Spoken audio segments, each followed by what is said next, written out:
Hello and welcome to In the Light. My guest today is Darrelyn Gunzburg. She's the author of Grief, A Dark and Sacred Time, a subject which I think is extremely important because all of us meet grief at some point in our lives and usually more than once. So welcome, Darrelyn. Thank you, Anna. Thank you so much for having me on the program and being willing to talk about grief because it is such a taboo subject and yet it is universal. Yes, indeed. I was intrigued by the word sacred in your title. So a dark and sacred time. Would you tell us a little bit about why that word is in there? That's a good question because sacred means so much, so many different things to different people.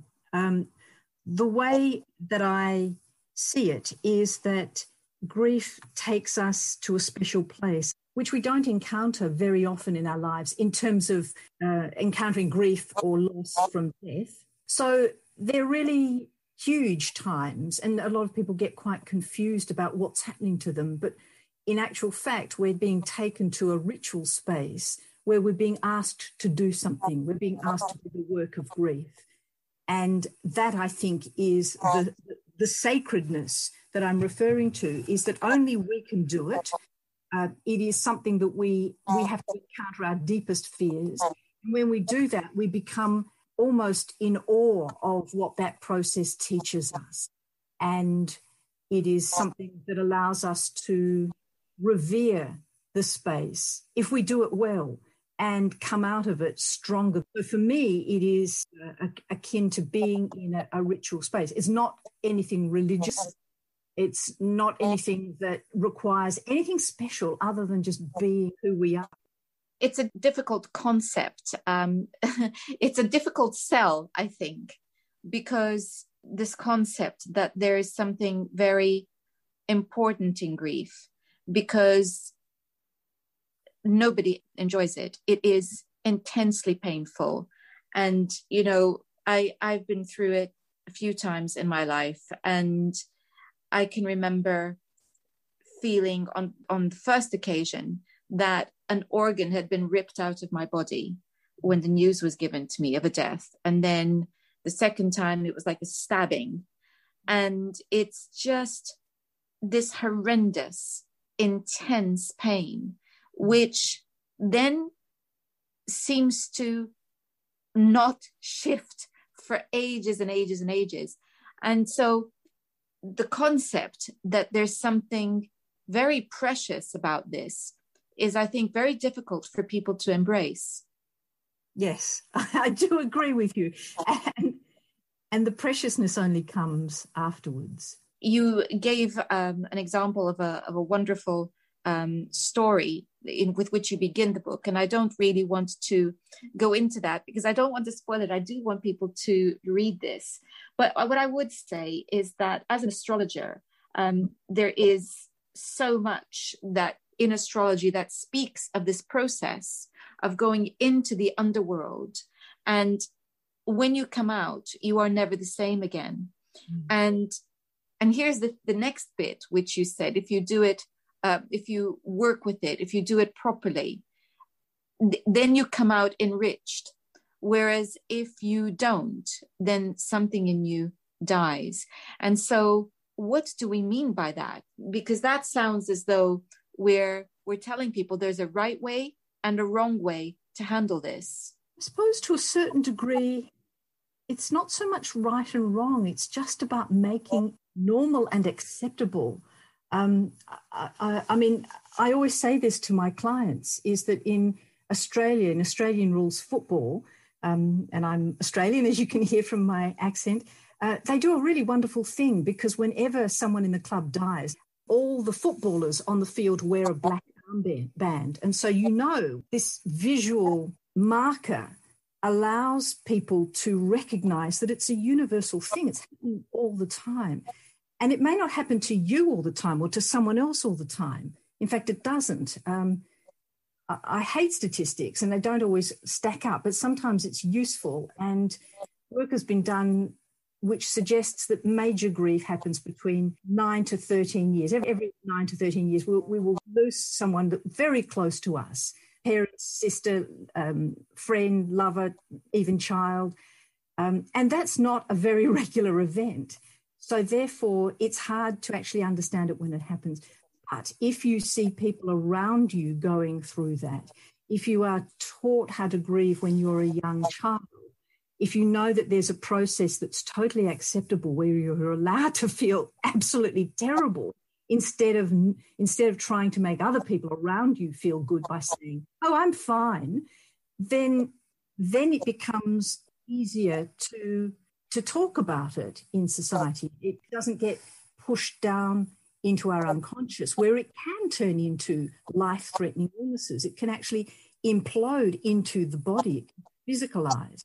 So it's not so much that there's a right and wrong, it's about allowing it to be part of a process in life, and therefore learning how to handle it when it happens. I mean, I don't think we're ever prepared for death of someone close to us. I think it's always comes as a shock. Even if you know someone's been in hospital and they're lingering and you see them in pain, you pray for a quiet, peaceful death. Even when that comes, then the process of grief begins. It's a strange part of life. Yes, and that's the thing, is it's an honoring of a process. It's not about being morbid. It's not about being self-indulgent. It's about accepting that it hurts like hell, and that everyone is different and everyone grieves differently, and that there is no time frame in which you're suddenly miraculously going to be ready to engage with the world again. It's a deeply individual process. So I was just struck by what you said about the black armbands on the teams, because we used to have a similar tradition, didn't we, where we would wear black, and you can see that still in the Southern European countries, where people, particularly women, still will wear black, and Yes. and that kind of went away. So everything in our society is pushing grief to become more and more invisible, which is the bit which is potentially dangerous and unhealthy. That's, I think, what we were talking about when we're saying engaging with the process, isn't it? Yes, absolutely. And it's terrible when I have clients who say to me, I see people crossing the road when they encounter me, when someone's died close to them. They knew the person, but they also don't want to face the pain that the person's in. They will physically cross the road. My heart goes out to them. That's just so counter to what, as a society, we should be doing, embracing that person in grief, helping them. I mean, there are some, I think grief has its own difficulty, that there's the necessity to keep talking about it, to keep reliving, to keep going over, trying to make sense of it. We do encounter that a little bit. I remember when Princess Diana died, and on the BBC, they just kept running it. For 24 hours, they just kept running the news that she had died. It was a bit like when Philip, Duke of Edinburgh, died recently. It takes time to actually, the information to sink in and for it to become a reality. So that's public figures. So what is it going to be like if it's someone close to us? And the necessity to keep talking about it and talking about it almost ad nauseum can push many, many people away. You hear it once, fine. You hear it twice, yes. And then you just stop going to visit that person because you don't want to hear it again. And yet what the person needs is the space to be able to talk about it. And so there are very unconscious mores that we lay upon people about not talking about it, not going into it, giving them a time frame, an imposed time frame, which doesn't sit at all well with the process of grief. There's quite a lot in this, which is, so I just thinking about the talking, or the people, crossing the road to avoid somebody who they know is recently bereaved.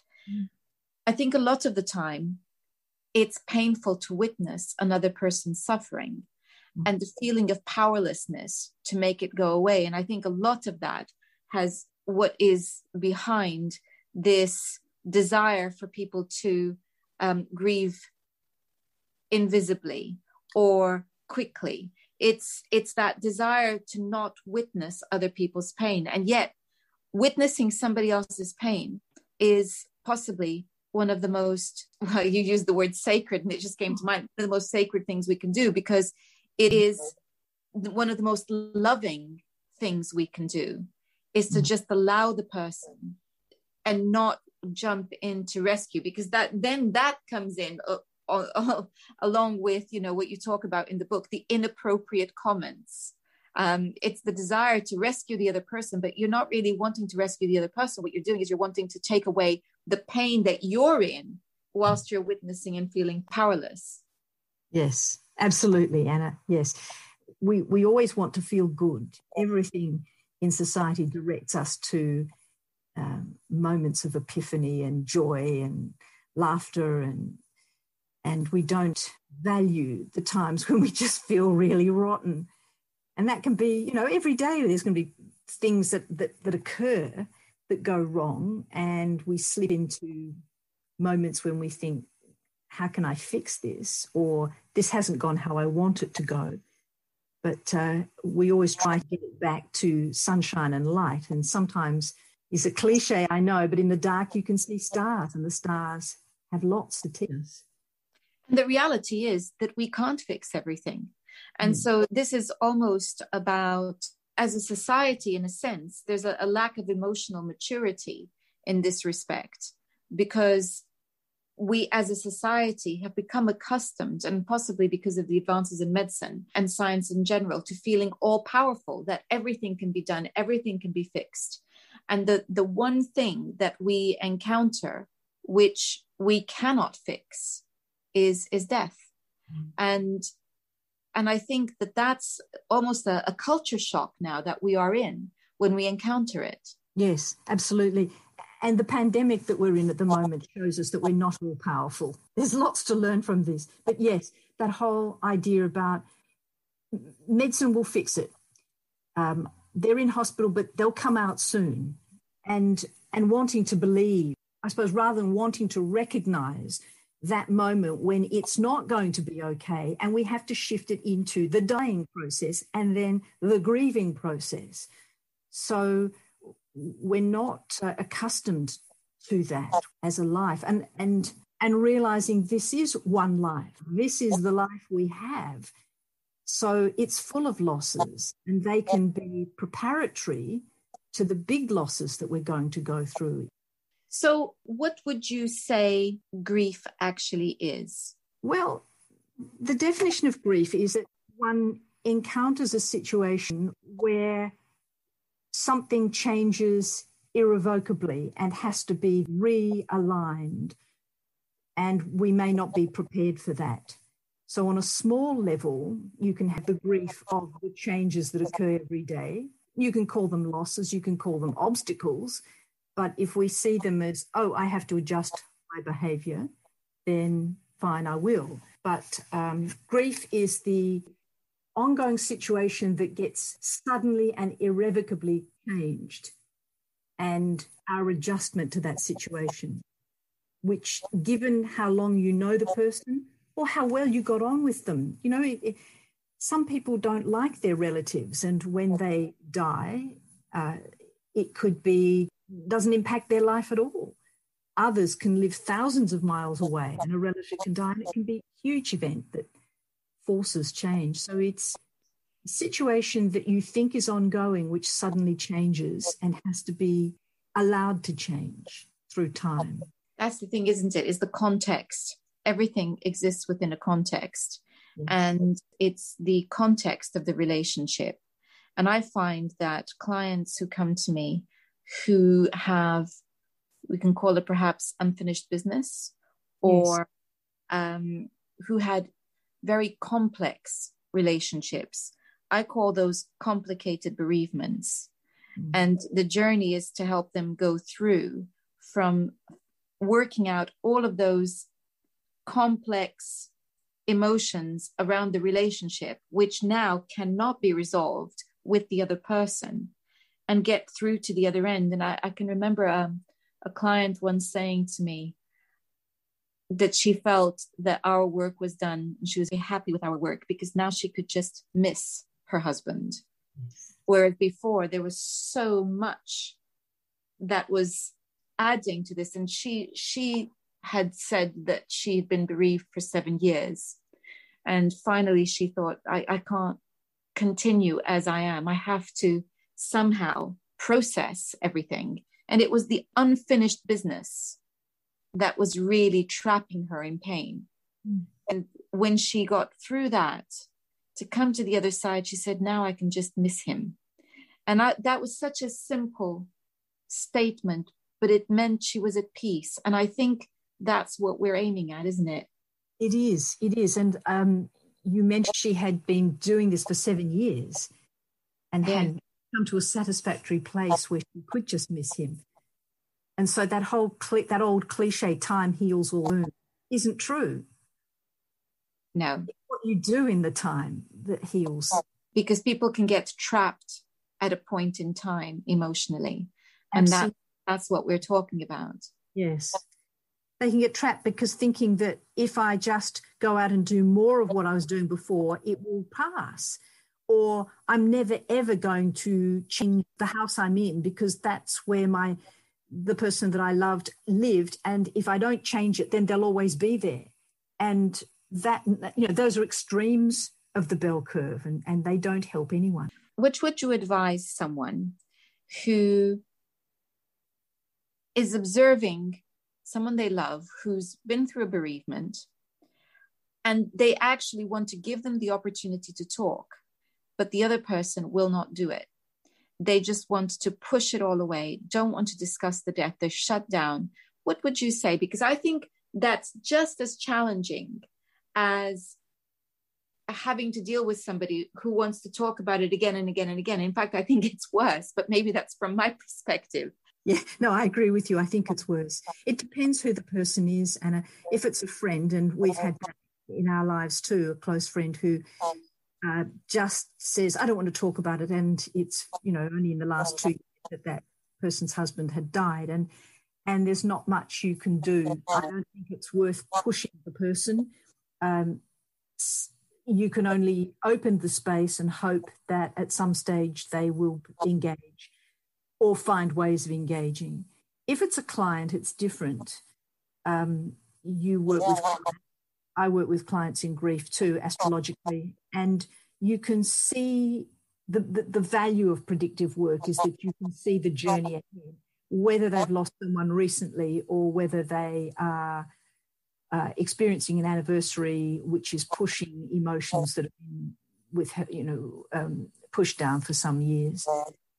And I am always of the mind, and I had a client recently where she just lost in the last month, she'd lost her son from a brain tumour from an accident. And normally I wouldn't see anyone that soon, but she was someone I knew. And I could see that the next 3 years were just hell. And I told her that, and then I said, and after that we start to see changes. You'll only be able to handle the changes if you engage with what's being offered to you now. Do the work. It's horrible, it's intense, and it pushes you, but by being proactive, you engage with that energy rather than sitting there and having that energy turn inwards and create health problems for you. And there's a certain healing that occurs in clients, as I'm sure you know, by telling them that it's bad for this amount of time. But then there's a chink of light that comes in here. It's not all sunny and bright, but it starts to move. It starts to change if you do the work that's being asked of you here. So it varies. To answer your question, it varies as to who the person is. Exactly. And so the other thing that happens, and there's at least one example in your book of this, is when people experience multiple deaths in a relatively short period of time. And I would imagine that it just feels like you've just gone into shock. I guess the question I have for you is, how can friends and family support someone and help them go through from this state of shock in which they're almost numb into something that is perhaps more healing? Yes, it's a good question. If it's a family member, then the family is going to experience it. So if it's the father of a person, then it's going to be his wife, his children, his siblings. And that can shatter a family if it's a first major loss that perhaps the children are encountering. It's almost like a solar system, it works, and then suddenly a planet gets removed from the solar system and everything else has to shuffle. And it can cause a lot of damage, particularly if there's money or finances involved, or real estate, or a will that gets read out and people are expecting something they don't get. So family constellations are quite a subset of their own to deal with. That's harder. If you have a child who's dealing with their mother in grief, then she or he is doing double work, trying to deal with it and trying to help their parents or any member of the family, whichever side it comes in. So the best way to do that is, as they say on the airplanes, help yourself first and then help your child, or help. That's what they say on airplanes when they're talking about the equipment. But here it would be, do the work as much as you can and just be with your parent. Just be with them, let them talk. They're going to talk in ad nauseum. Sometimes it's helpful if it's women who have lost their husbands. A really good thing that a lot of women do is they start building gardens, they start digging, they start finding a release. It's very healthy to do that. It's wonderful being in nature, but it's also giving a flow to the stuck energy and helping them to deal with anger, helping them to deal with lethargy, and obviously being out in the open air and being with growing things. Not so easy if it's a father. Depends on the type of man he is, so he's going to encounter anger, his own anger. He might shut down. Again, I would just say if it's a child, it's very hard. You know, the child or a parent has to deal with their own issues first, because they're no good to anyone if they are struggling, because they're just going to be set off by the parents' grief. But sometimes it can be good to grieve together, to talk about things, talk about the person who's died. Again, the theme that keeps coming through is everything is within a context. So a death happens within a context of a relationship, within the context of a family, and all the relationships within it. So this is why what makes it so complicated, because people will grieve differently, even within a family. Some want to talk about and share memories, others don't want to talk about it at all. And it's a very tricky balance. But I think what is possibly most helpful to say is, whether you are within a grieving family and dealing with your own grief, or whether you are a friend supporting somebody who's grieving, just to listen and be there is probably the single most valuable thing you can do, and let them give you the lead as to what's needed.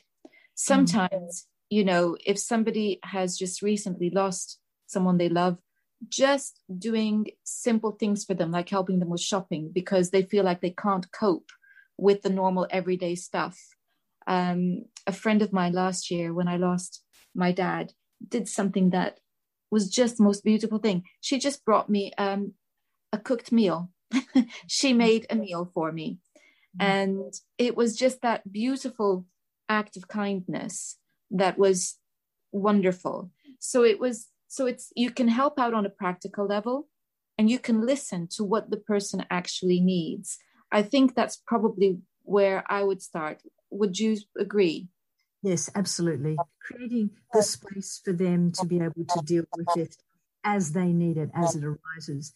And that means listening, being a good listener.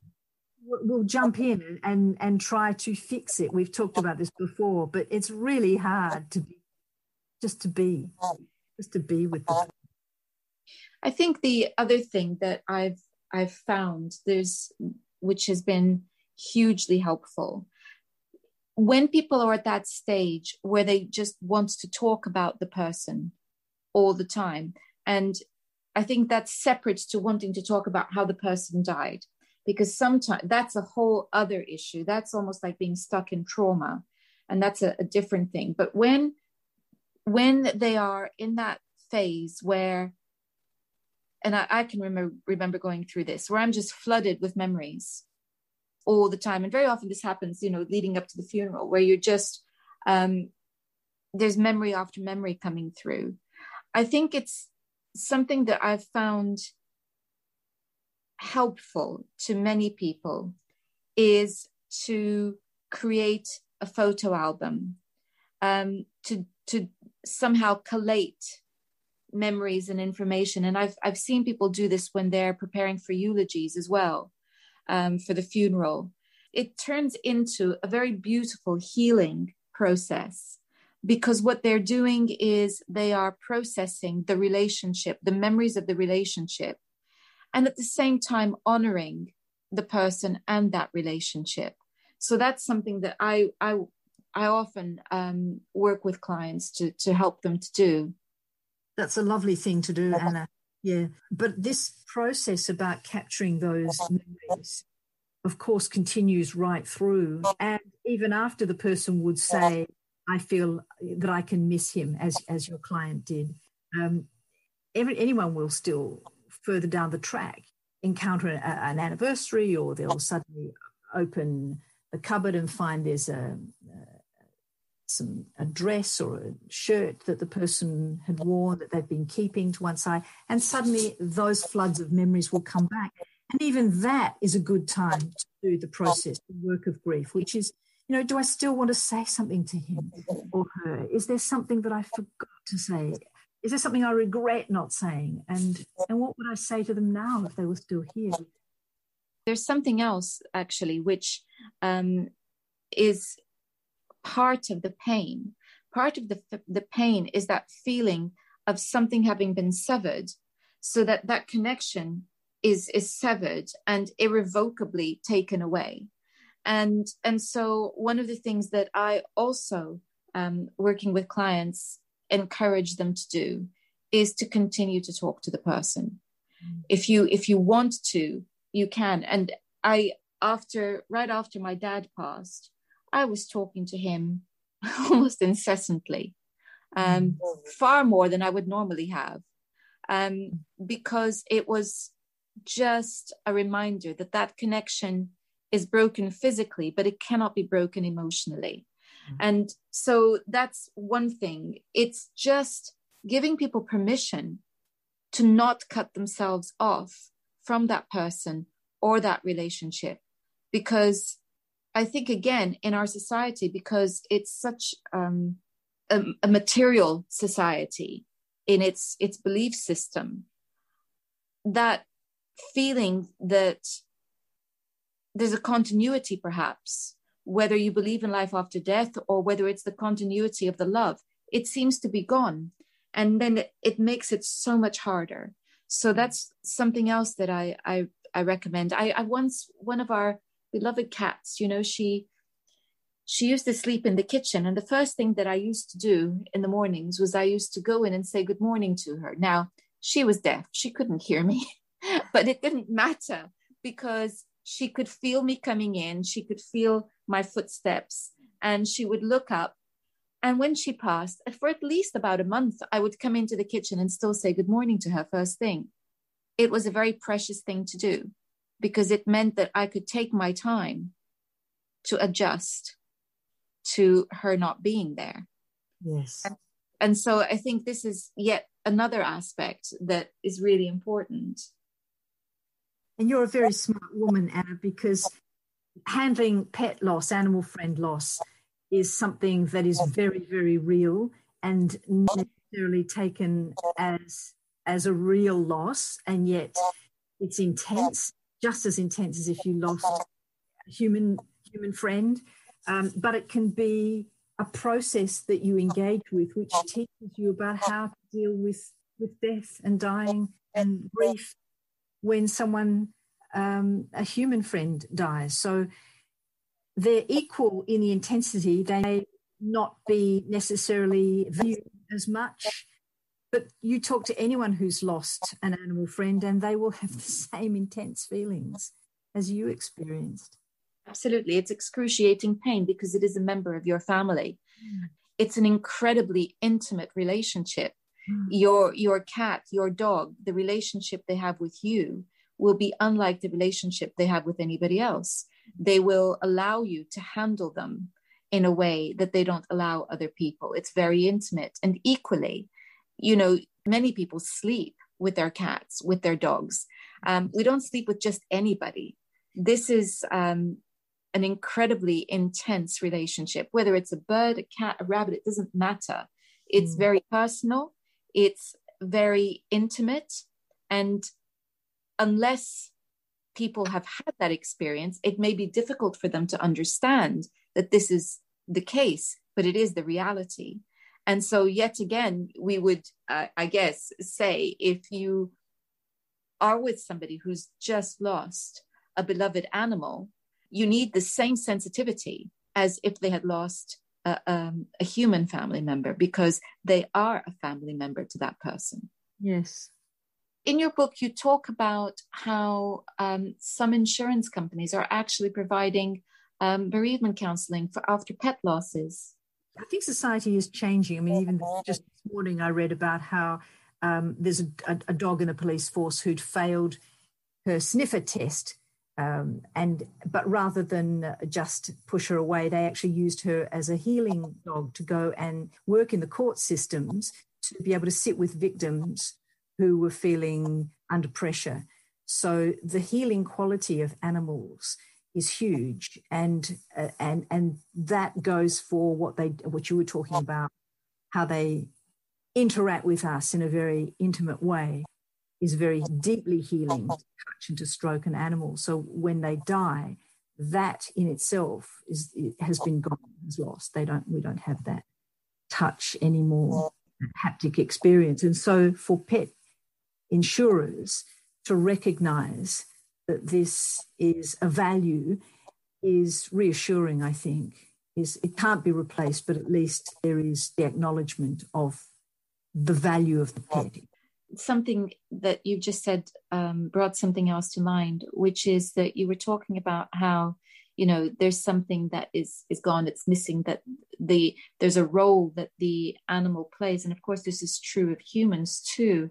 And it's, I think, the other side of what causes the pain is the loss of what that person, animal, does for us in our lives.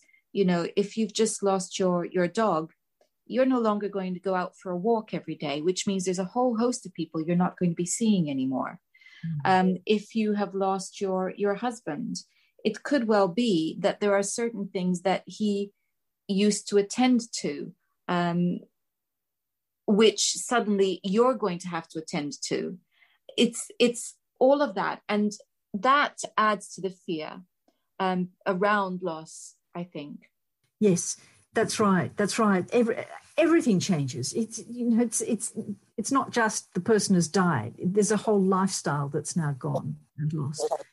And that takes time to adjust. It's the emotional response to the loss and that process of adjustment that is the grieving process. And it's like going on a long walk, a long journey across terrain that is unknown, which can have swampy bits and hard, rough bits and all sorts of weather.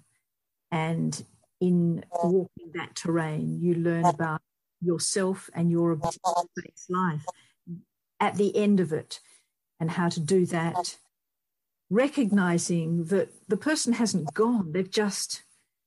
It's not that they've gone physically, but there is a relationship that still lives, and that relationship has to be honored in a different way. We're talking, of course, about deaths which are natural. Yes.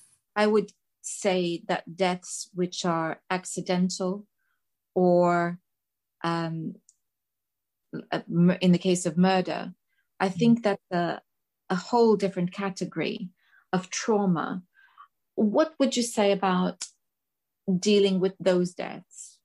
That's not something that I've encountered, so I can't speak from working with clients who've had to deal with that. And I would probably not deal with clients in that regard, but send them to someone who was qualified to deal with that. That's just, it brings in so many other issues. Interesting that's exactly what you're saying, is that this is a trauma in its own right. It's no longer a simple case of bereavement. There's a trauma there. So I would understand completely why you would say that.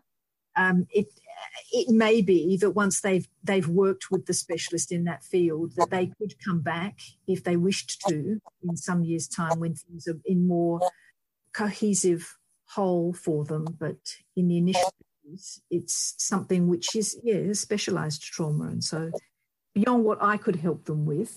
But I know that there are people who are skilled in doing that. The part of your book, my favorite bit actually, was one of your case histories, which was the journey of a man who lost his son, and how through that it opened him up and enabled him to live a fuller and far more emotionally engaged life. And I think the reason that is my favorite part of the book is because it illustrates the very thing that we started this conversation wanting to say, which is that although this is not something we seek, it's something actually we'd rather avoid. When we allow ourselves to go through that pain and give ourselves the space to process it, there's the potential for something incredibly rich that awaits us. And that is a greater understanding of ourselves and others, and consequently, a deeper ability to connect. And I think that's, for me, that one of the things that I loved about the book was that you illustrated that really well. Thank you.